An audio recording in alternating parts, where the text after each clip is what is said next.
What's going on, everyone? Welcome back to Grind Force Gaming. Nova here, and as is usual, we've got DatSkat here with us as well. What's going on, DatSkat? What's going on, my man? How we all doing? Doing very well. Very excited about this tier list that you guys are seeing here. This is actually something that DatSkat and I, just before we started recording what you're listening to right now, talked about for about an hour because this is serious. This is very important. This is our tier list for C1 combo fighters. This is the priority list. These are the people that you need to be working on from this S plus down to where it says damage mechanic. These are going to be the fighters that you want to use because they can be an A grade. They can be an A plus grade. You're just going to put them in the tag and you're going to get massive benefit off of them. So with that being said, Scat, why don't you kick us off here? I'd love to. So first, I'd love to talk about the fact that we have a not C1 fighter in that first row. Yeah, I mean, he has a C1, but you're not going to use it. He has a C1, but that's not why he's up there. He's up there because you gotta have him. Yeah. I think no matter what the tier list video that is being made is, B. Zangief is top of the heap. Agreed. For his combo 2 slot. But that is beside the point. Let's talk about the other gotta have it fighter, and that is Elena. She is the queen. She is the queen. Best healer in the game, I think. I think so too. And this is a free to play friendly list. You'll notice there are no infernal factions or master factions. There's no pay to win Sakura up there. This is free to play, early game. Who are you going to build to fill out your combo 1 slot? And the answer is Elena. You gotta have her. You have to have her. She is an incredible support fighter. But like DatSkat said, you have to have B. Zangief up here. But the idea is like you can put these fighters in the tag. So you don't have to worry about leveling them really. You're just going to get the benefit, right? B. Zangief, if you throw him in the tag, you're going to get the C2 skill. Interrupt if you want to use that. And if you don't know how to use that, that's probably because you have not watched DatSkat's video on it. He's got an incredible auto manual hack video that will show you how to use the interrupt appropriately. It's changed the game for a lot of people in our Discord. I definitely recommend checking it out. Put a card up at the top for you guys here. Yes. Elena, you kind of do need to level though. I mean, you don't have to, but her heal is based off of a percentage of her HP. So ultimately you do want to level her up. That's right. She, out of everybody on this list, bar that last row, which we'll get to that because those are not C1 fighters, but we're getting there. Bear with us here. Elena is the only one out of any of these heroes that you need to level to any amount. Like, you should probably be focusing her to get her to SS, SS plus, and hopefully she's one of your first SSS fighters. Right. You know, the game's gonna give you copies of fighters, so you have to play the game as to what the game is giving you. You can't just choose to level somebody over somebody else if the game doesn't give you that person. Right. And especially because this is an early game tier list here. That's all I will say about leveling with regard to Elena is she's the only one on this whole list that is a must level. Right. Yes. Yep, I completely agree with that. And just moving on from the S plus category here, in S, we've got Street Poison and Abel. And they are incredible. I would say that B. Zangief and Elena, I agree with DatSkat on this. They are the higher priority. Street Poison is going to be like your damage buffer. Okay, her C1 skill is increasing crit damage dealt. And Abel is giving everyone a shield that completely blocks one hit. So, you know, if you don't have these two, but you have one of these at the beginning of the game, throw them in the tag, throw them as your combo 1, and just either give your team a bunch of damage, a bunch of additional damage, or give them that shield. That might be all it takes for you to turn the tide of a fight. Yeah, it's kind of like the main function of a team with those two, Street Poison and Abel. Like, depending on what the matchup is that you're facing, you might need a shield. For example, if you have a guy on the other team and he's trying to nuke your back line, your damage dealer, maybe you need to throw Abel up there for a shield. Right. However, let's say there's a fighter out front, a tank out front that you need to get rid of as fast as possible, then you might want to think about using Street Poison Right. for her crit damage boost. Both have main functions. Both are incredibly important to have in order to bypass these certain matchups that you will start facing as you progress in the game and start getting into your mid game. That's why they're so high on this list. Right. And so essential. And I mean, we started playing this game at the very beginning. Street Poison wasn't even available yet. She wasn't even a fighter you could get. She got released later. And I was using her in like chapter 22, 23, 24 as an A grade fighter, just in the tag using C1 because I had built, I built my damage dealers at that point in time and I was unable to progress. She got released. I was using her C1 as an A grade fighter and beating levels that I couldn't beat.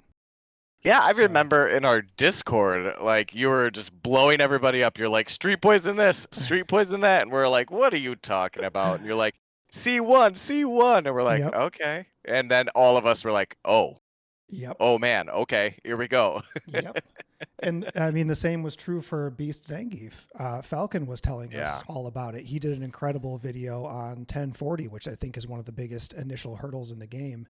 He did a video on 1040. I'll put a card up at the top for you guys here that shows how you could interrupt with Beast Zangief. And I was like, I got past it with E Honda. I don't really need to worry about Beast Zangief. But then later on in the 20s, like 26 and 27, Street Poison wasn't cutting it for me anymore. And I thought, I'll try out this interrupt mechanic. And I was beating extremely difficult levels, very high punch ups, using an A grade Beast Zangief for his C2 interrupt. Now that I'm approaching the late game, I'm still using Beast Zangief, by the way. That's why he's in that top tier on any list that I'm building, because you have to have it. You have to have it. And I'm just gonna like show you guys this too, because what DatSkat says is very true. Like this is my number one team right here. These top four: Bison, Elena, Fashion Blanca, and Beast Zangief. I use Super, C1, C2 for the interrupt, C3. Yep. It is so good. And yeah, you can say it like, okay, at 1540, you unlock Divination, you can get Bison for free. 100%, you can. Fashion Blanca, you just get by logging in a certain amount of days, like 30 days or something like that, and you get him for free. He's legendary, whatever. He's free though, and he is incredible. Don't sleep on him. When you unlock him, you need to start using him right away. Like, no joke. Yes, you should start. Exactly. 100%. And, but this brings us down to that next row here, which is kind of a gimmicky function row, right? Right. So these two heroes, E Honda and Zangief, have they have a role to play in certain matchups. However, they're just not as important as the top four fighters we have listed there. E Honda does a stun to the front line, and that's gotten me through certain missions where I needed to buy a little time, or I needed to interrupt their combo a little more directly than timing it up with Beast Zangief. Or let's say you don't have Beast Zangief and you still need to get a stun off. E Honda's your man. It's really effective. He does a good job doing it. And also Zangief, Zangief proper, he has a taunt function that can really get you past certain people like assassins like Guy or Sea Viper or Decapre or any of these other heroes that target certain individuals on your lineup. For example, Decapre targets the lowest HP person. Well, if you have a taunt up, that's going to negate that. And so therefore, they're in this gimmicky function where, every now and then you're going to find yourself in a position where like, man, I really wish I had this. Well, that is those two characters. Yeah, 100%. And I think that kind of the next line follows in that same like concept as well. Dudley and Decapre here, like And for these four, like truthfully, like if you don't have the 2S plus, if you don't have the 2S, like you just don't have them, but you have Zangief or you have E Honda, they fill that role. But like I don't think these four take priority over the top four whatsoever. So No, not at all. just keep that in mind. Like I don't want you guys to feel like I'm telling you like use Dudley's C1 just because you have him, because don't use one of the top four if you have that. But Dudley has a good C1. It deals a decent amount of damage. It can stun as well, so that can have a nice effect for you, especially if you're dealing with like a difficult tank in the beginning that you just want to delay combos from, or you just need a quick stun. Dudley's great for that.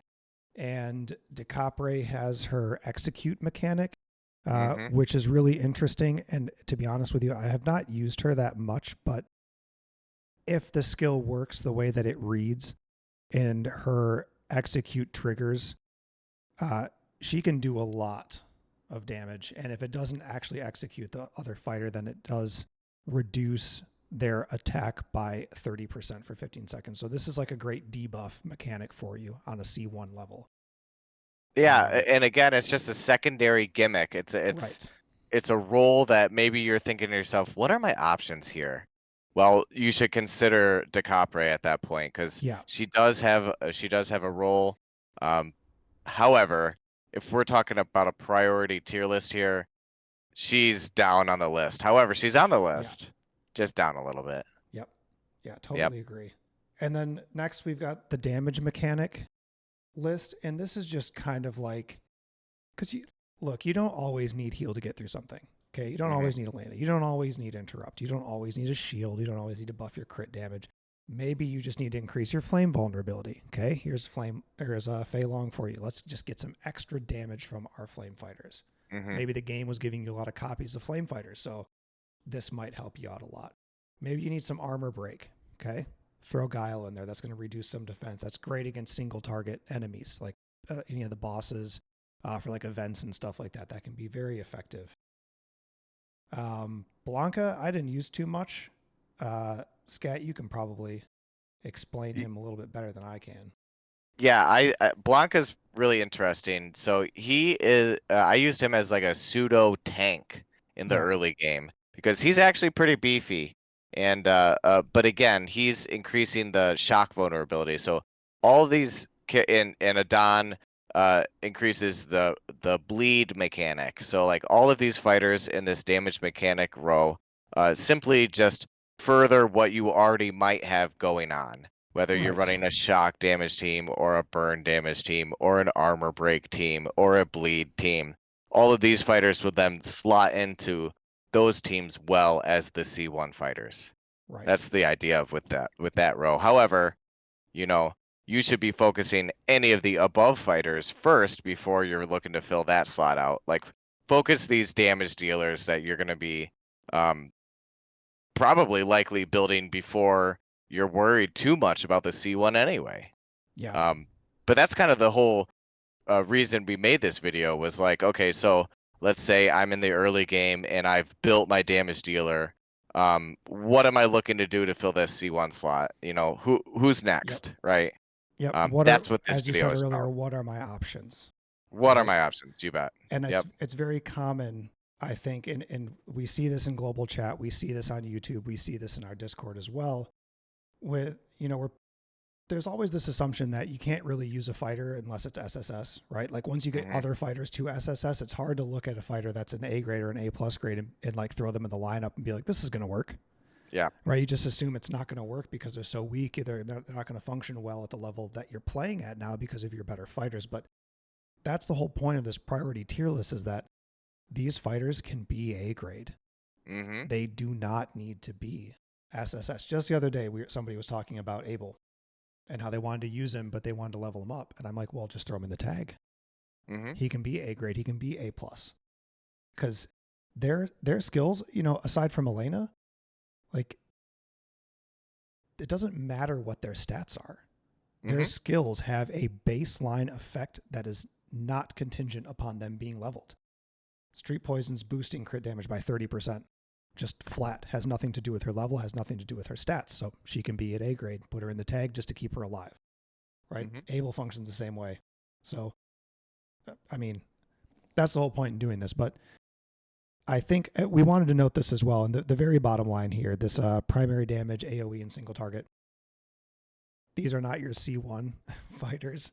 All right. No. This is just like, okay, we know C1 role. We know like our support role here. We know it's going to help our team, but we're trying to help our damage dealers, right? So these are going to be your priority here. Fashion Blanca, Sea Viper, Dulcim, Poison, Chun-Li, and Combat Guile. I think those are going to be your number one priorities as a free-to-play player at the beginning of the game.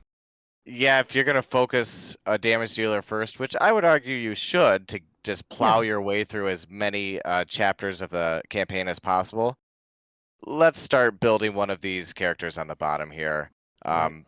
This is the first priority as you start the game. And again, Fashion Blanca, you'll get just by signing in after a while. He's a legendary, but he is free to play. He will come to you if you just keep playing the game. But these other damage dealers, a lot of them are AoE because, again, since you should be using the Beast Zangief as your second skill, Beast Zangief's second skill sucks them all together. And if you're running an AoE damage dealer, that AoE is going to hit everybody that Beast Zangief has sucked in. Yep. So that's what you're looking to do here, guys.